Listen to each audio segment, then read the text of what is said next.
اللہ تعالیٰ نے قرآن مجید میں نبی پاک صلی اللہ تعالیٰ علیہ وسلم کی ازواج کو مومنوں کی مائیں قرار دیا ہے۔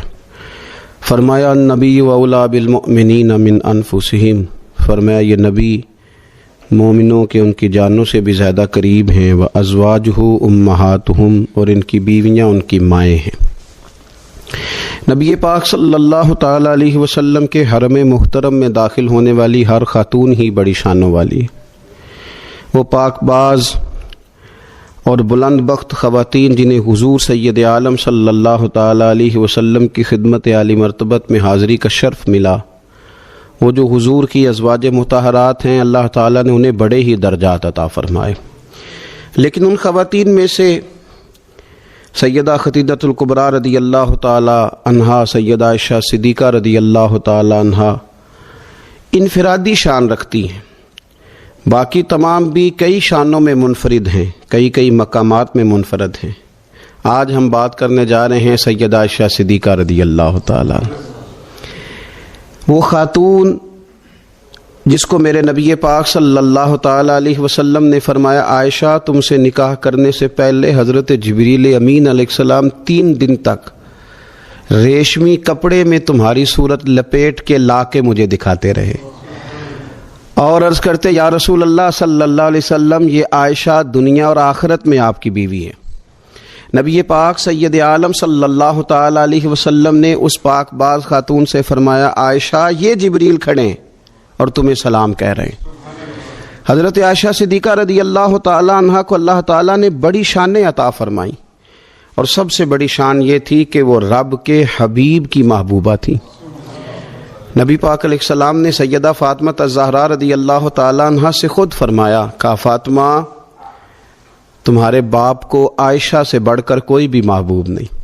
حضرت عائشہ صدیقہ رضی اللہ تعالیٰ عنہ کو اللہ تعالیٰ نے انفرادی عظمتوں سے نوازا، انفرادی شانوں سے نوازا، ان کو اللہ تعالیٰ نے بے شمار خصوصیات عطا فرمائی۔ حکیم الامت مفتی احمد یار خان صاحب نعیمی رحمۃ اللہ علیہ فرمایا کرتے تھے سیدہ عائشہ صدیقہ کے فضائل تو ریت کے ذروں سے بھی زیادہ ہیں، بارش کے قطروں سے بھی زیادہ ہیں، ان کے فضائل تو درختوں کے پتوں سے بھی زیادہ ہیں۔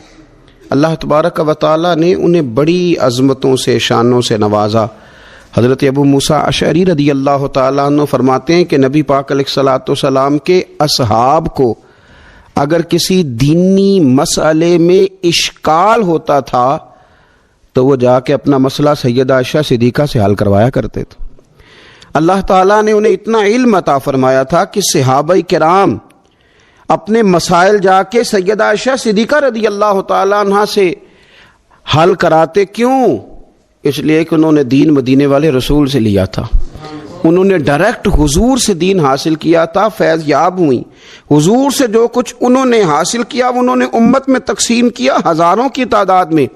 حضرت عائشہ صدیقہ رضی اللہ تعالیٰ عنہ کی مرویات ہمارے سامنے موجود ہیں۔ حضرت حکیم الامت مفتی احمد یار خان صاحب رحمۃ اللہ علیہ فرماتے ہیں کہ از آدم تا ای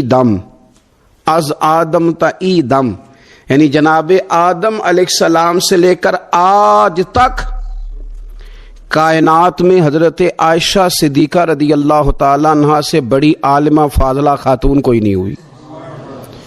انفرادی علم اللہ تعالیٰ نے انہیں عطا فرمایا، لوگ ان سے مسائل پوچھتے، لوگ ان سے بات کرتے، پھر علم تھا، اور علم کے ساتھ اللہ تعالیٰ نے انہیں تقوی کی توفیق عطا فرمائی تھی۔ صحبت مصطفیٰ کریم علیہ السلام کی برکت سے ان کے اندر اللہ تعالیٰ نے وہ خوبیاں جو تعلیم امت کے لیے، اور ہماری اس ماں کی وہ شانیں جن پر ان کی اولاد عمل کرے تو وہ اللہ کے قریب چلی جائے۔ حضرت عروہ بن زبیر رضی اللہ تعالیٰ عنہ فرماتے ہیں کہ یہ عجیب سخی خاتون تھی، 70,000 دینار میں نے ان کے ہاتھ میں دیکھے، سارے انہوں نے اللہ کے رستے میں خیرات کر دیے، لیکن جب میں نے ان کے اپنے کپڑے دیکھے تو ان کو پیوند لگے ہوئے تھے۔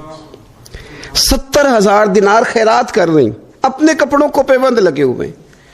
1,00,000 دینار ان کے پاس تھا۔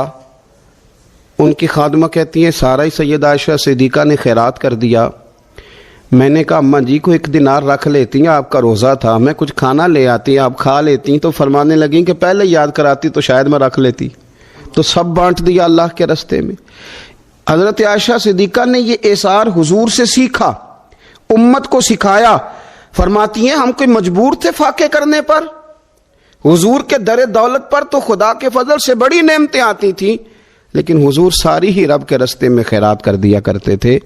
ان کے اندر پھر اتنا ایثار کا جذبہ پیدا ہوا، اتنا انہوں نے ساری زندگی اتنی خیرات کی، اتنا ایثار کیا کہ گنبد خضرا کا وہ حجرہ نور جس میں حضور علیہ السلام کا وہ نورانی مزار ہے جس پر 70,000 فرشتے صبح درود و سلام پڑھتے ہیں، 70,000 شام کو پڑھتے ہیں، وہ حضرت عائشہ صدیقہ کی ملکیت تھا۔ سیدہ عائشہ صدیقہ رضی اللہ تعالیٰ عنہ فرماتی ہیں اس میں حضور کی مقدس تدفین ہوئی، پھر میرے والد حضرت سیدنا ابو بکر صدیق کی تدفین ہوئی، پھر ایک قبر کی جگہ باقی تھی میں نے اپنے لیے رکھی ہوئی تھی۔ لیکن قربانی کا جذبہ ایسا تھا، ایثار کا جذبہ ایسا تھا کہ جناب عمر کو زخم لگا، انہوں نے اپنے بیٹے کو بھیج کے کہا کہ اماں جی سے پوچھو میرا بھی دل کرتا ہے کہ میں حضور کے قدموں میں سیدنا صدیق اکبر کے پہلو میں لیٹ جاؤں۔ حضرت عبداللہ ابن عمر کہتے ہیں میں نے جا کے کہا تو وہ رو پڑی، کہنے لگی کوئی اپنی قبر کی جگہ کسی کو نہیں دیتا، پر عمر سے کہنا جاؤ میں نے تمہارے لیے ایثار کیا۔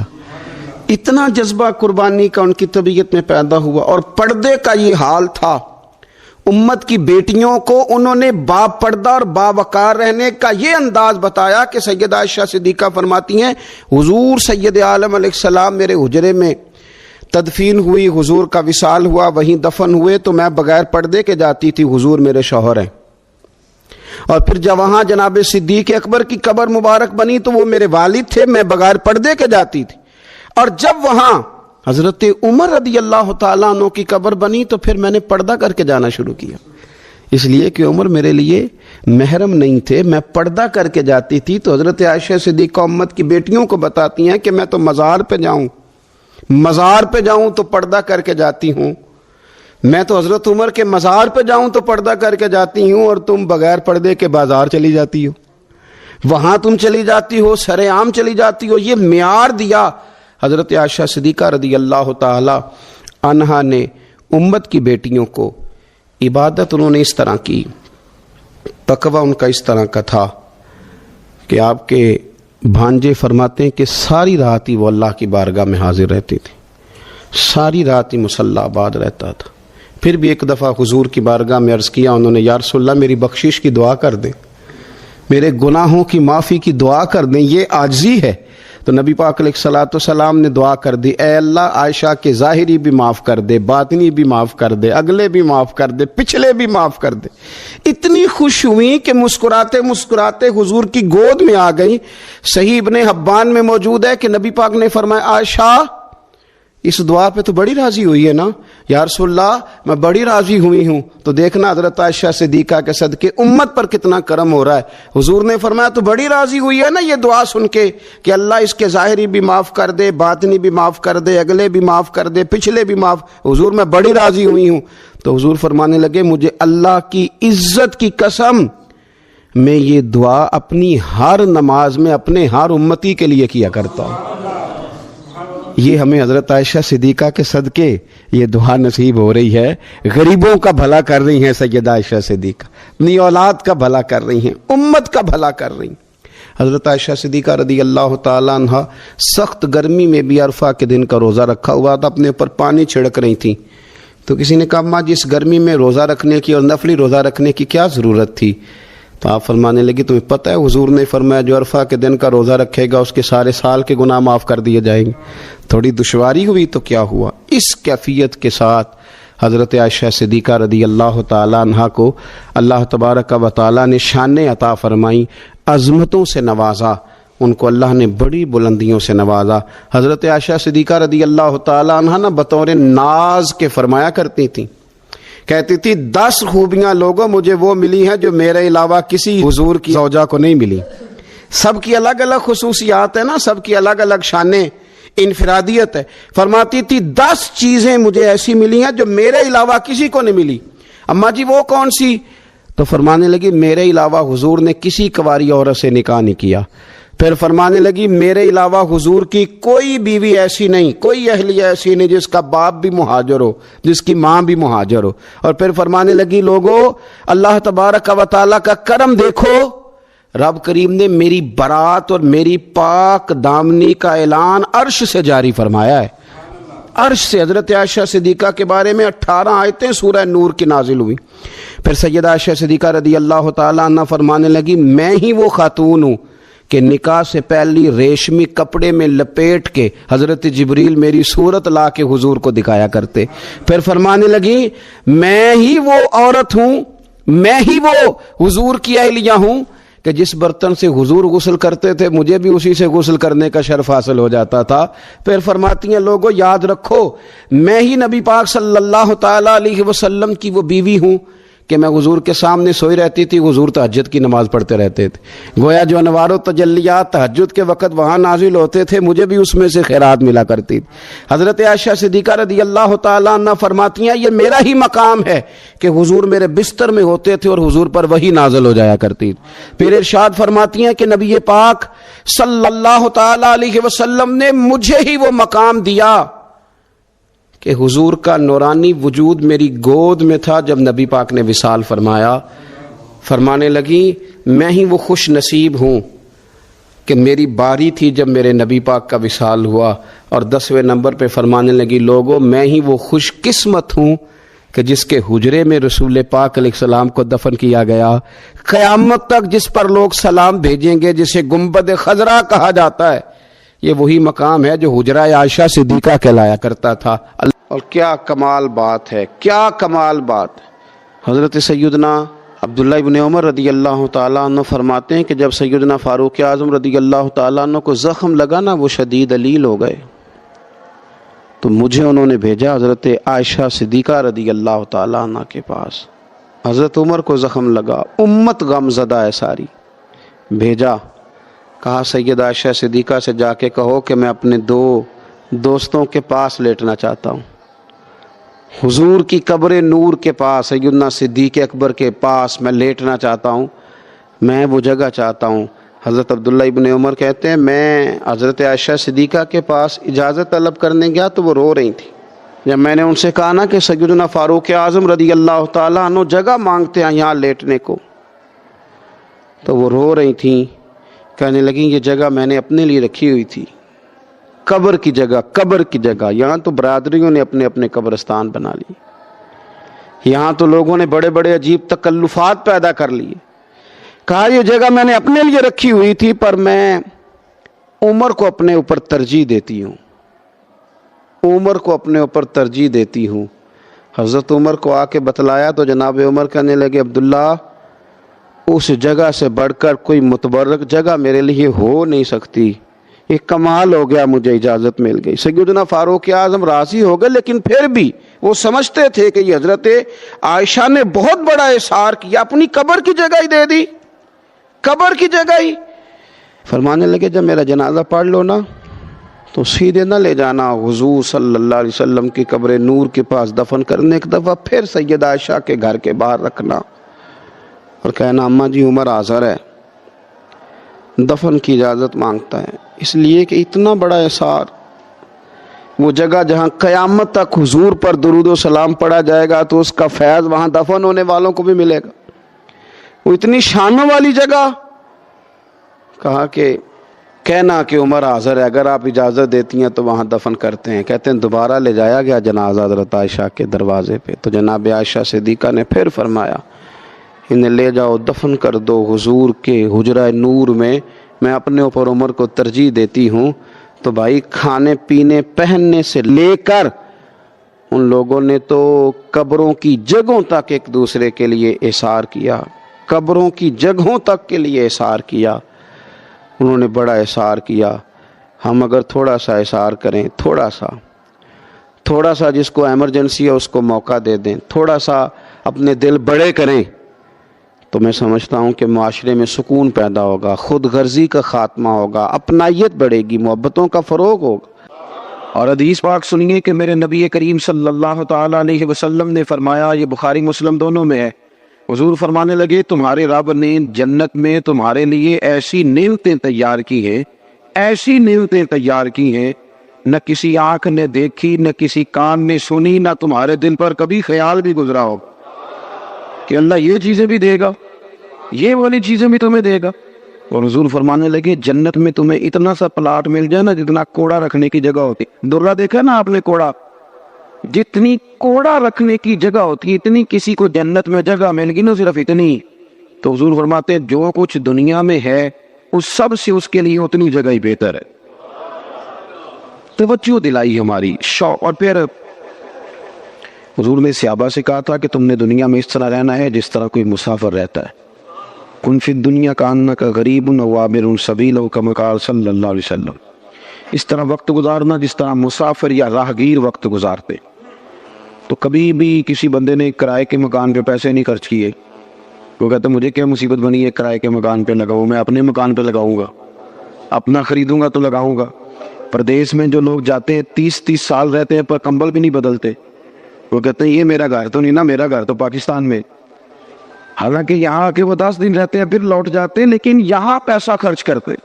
اصل گھر سمجھتے ہیں کہ میرے وطن میں ہے، میرا اور آپ کا اصل گھر رب کریم نے جنت میں بنایا ہے۔ آپ دیکھیں رسول کریم صلی اللہ تعالیٰ علیہ وسلم کے احوال شریفہ کو، سیرت مبارکہ کو آپ مطالعہ فرمائے تو حضرت عمر فاروق رضی اللہ تعالیٰ اپنی طبیعت کے لحاظ سے ایک سخت مزاج آدمی تھے، جلالی تھے، اصول پسند تھے، لیکن کہتے ہیں ایک دن میں ملنے گیا سرکار کی بارگاہ میں تو حضور سو کے اٹھے تھے، تو کمر مبارک پر نا موٹے بان کی چارپائی کے نشان پڑے ہوئے تھے، موٹے بان کی چارپائی۔ تو حضرت عمر کہتے ہیں میں رو پڑا اور بڑے خلوص کے ساتھ رو کے عرض کرنے لگے یا رسول اللہ صلی اللہ علیہ وسلم، کیسر و کسرا اللہ کے دشمن ہیں اور وہ اتنی موج کرتے، مخملوں پہ سوتے، آرام دہ جگہ پہ، اور آپ اللہ کے حبیب ہو کے۔ کہتے ہیں کہ میں نے رو کے کہا، توجہ ہے نا میری بات پر، وہ پہلے بڑے مخلص تھے اور مرد کے آنسو اکثر خالی سے ہوتے ہیں، تو کہا کہ رو کے میں نے عرض کیا، تو سرکار دو عالم صلی اللہ علیہ وسلم نے مجھے شاباشی نہیں دی، یہ نہیں فرمایا کہ اللہ تیری محبت قبول کرے، یہ نہیں فرمایا کہ تیرا پیار اپنی جگہ ٹھیک ہے، بلکہ نبی کریم نے آپ میں جس طرح بات سمجھانا چاہتا ہوں اس کو ذرا اس پہلو میں لینا، یہ نہیں فرمایا کہ عمر کوئی نہیں اللہ خیر کرے میں سکون میں، یہ بھی نہیں فرمایا۔ حضرت عمر کہہ رہے ہیں کہ یا رسول اللہ صلی اللہ علیہ وسلم اللہ کے دشمن بڑے آرام میں ہیں اور آپ تکلیف میں ہیں، تو حضور حضرت عمر سے کیا کہتے ہیں؟ سرکار فرماتے عمر کیا تم یہ پسند نہیں کرتے کہ وہ دنیا میں تھوڑی بہت موج کر لیں اور آخرت میں ذلیل ہو جائے، اور ہم دنیا میں تھوڑی تکلیف برداشت کریں اور آخرت کی ساری عزت اللہ ہمیں ہی عطا کر دے؟ فرمایا تم جو پسند کر رہے ہو اسے پسند نہ کرو بلکہ آخرت کی نعمتوں کو پسند کرو۔ یہ باقاعدہ تربیت دی، یہ باقاعدہ شوق دیا، یہ باقاعدہ تیاری کی۔ حضرت انس بن مالک رضی اللہ تعالیٰ عنہ فرماتے ہیں کہ میں اس دن کھڑا تھا جس دن شہداء احد کی تدفین کی جا رہی تھی، تو حال یہ تھا کہ حضرت صفیہ رضی اللہ تعالیٰ عنہ نبی پاک صلی اللہ علیہ وسلم کی پھپھو جان، انہوں نے جب دیکھا نا کہ میرے بھائی حضرت امیر حمزہ کا سارا وجود کاٹ دیا گیا، تو وہ 2 کپڑے لے کے آئی کفن کے لیے، تو کہا کہ یا رسول اللہ صلی اللہ علیہ وسلم میرے بھائی کو اس میں کفن دے دے۔ اللہ کے محبوب صلی اللہ علیہ وسلم کفن دینے لگے تو ساتھ ہی حضرت مصعب ابن عمیر کی لاش مبارک پڑی تھی، وہ بھی شہید ہو گئے تھے۔ سرکار فرمانے لگے پھپھو میرا دل نہیں مانتا کہ اپنے چچا کو تو 2 کپڑوں میں غسل دے دوں اور مصعب ابن عمیر کو ایسے ہی دفن کرتا ہے۔ تو وہ بھی کہنے لگی کہ حضور آپ اس طرح کریں، ایک کپڑا انہیں دے دیں اور ایک انہیں دے دیں۔ اب ایک کپڑا چھوٹا تھا ایک بڑا تھا، اللہ کے رسول نے بڑا کپڑا حضرت مصعب ابن عمیر کو دیا، چھوٹا کپڑا حضرت امیر حمزہ کو دیا، فرمایا میں ہم اس کے وارث ہیں، یہ ہمارے خاندان کا ہے تو ہم دوسروں کے لیے قربانی دیں گے، اثار کریں۔ لیکن وہ بڑا کپڑا دیا تو وہ بھی حضرت مصعب ابن عمیر کو پورا نہیں تھا، حضرت امیر حمزہ کو بھی پورا نہیں تھا۔ اگر سر ڈھانپتے تھے تو پیر ننگے ہو جاتے تھے، پیر ڈھانپتے تھے تو سر ننگا ہو جاتا تھا، قربان جائے۔ حضرت انس بن مالک کہتے ہیں لوگ یہ منظر دیکھ رہے تھے اور رو رہے تھے، اور حضور نے ایک فکرہ کہا تو ہماری سوچیں بدل دی، فرمایا کیوں پریشان ہوتے ہو، انہیں دفن کرو، تم قبر پہ مٹی ڈال کے سائیڈ پہ ہو جاؤ، اللہ ابھی انہیں جنت کا لباس عطا کر دے۔ بھی 1 منٹ کی بات ہے، انہیں جنت کا لباس ملے گا اور شاندار لباس ملے اور اعلیٰ لباس ملے گا، اور وہ ملے گا جو میرا رب اپنے فضل سے عطا فرمائے گا۔ آخرت کی جو نعمتیں ہیں، جو شانیں ہیں، حضور نے انہیں بیان کیا ہے۔ رسول کریم صلی اللہ علیہ وسلم فرماتے ہیں کچھ لوگ ایسے ہوں گے قیامت کے دن جن کے چہرے چمکیں گے، تو انبیاء پوچھیں گے یہ کون ہے؟